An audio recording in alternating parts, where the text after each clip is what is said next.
nice. Yes! Yes! Yes! Yes! Remember, we are close to hitting 100 subs, which is our goal, so for those watching, 2 is all needed. To start, let's make the custard by cracking 1 egg into a deep dish bowl, and following that by adding 1 1/4 cup of milk. Then add a tablespoon of sugar, and a nice teaspoon of vanilla extract. Next, with a mixing utensil, mix all the ingredients together until they are into a nice, fine, solid custard.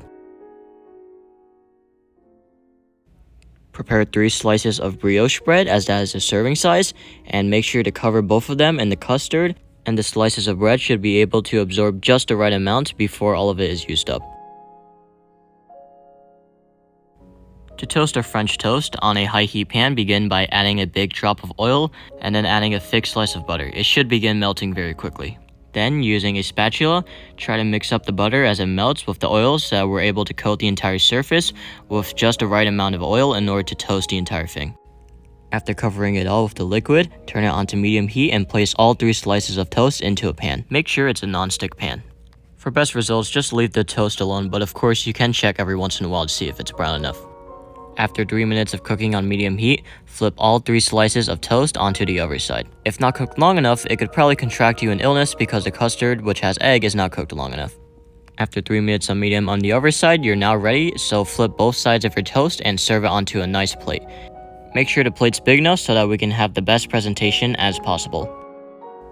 Using fresh strawberries, make sure to wash them and cut them each in half, as 1, if it's whole strawberries, you will not be able to spread it evenly among the toast, and 2, it simply just looks better. Finally, for the last step, be creative. Place your decorations wherever you'd like. I placed the strawberries on the outside, and I sprinkled some blueberries on top, as the blueberries are smaller and they go well on the top of the toast. While it is optional, you can also sprinkle on some sugar on the toast for a nice little sweetness. And if you really have a sweet tooth, you can add some maple syrup or honey via using a spoon or out of a squirt bottle. Alright guys, so I have my French toast here, and it looks amazing, so let's try it. See that? Ooh. Great toast. Good.